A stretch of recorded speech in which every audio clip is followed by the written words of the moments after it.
પંચમહાલ જિલ્લામાં મેઘરાજાની ધમાકેદાર બેટિંગ જોવા મળી છે ત્યારે આજ રોજ શાળા અને કોલેજોને બંધ રાખવામાં આવી હતી।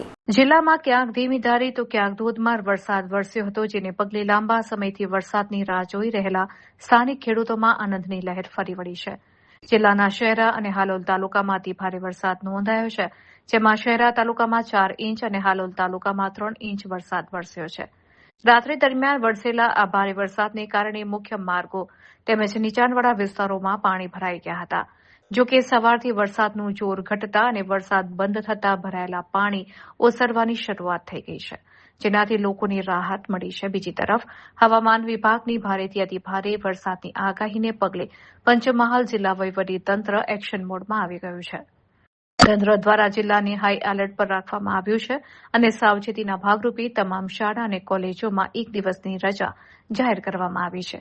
તંત્ર દ્વારા તમામ અધિકારીઓને એલર્ટ રહેવા અને સ્થિતિ પર સતત નજર રાખવા સૂચના આપવામાં આવી છે।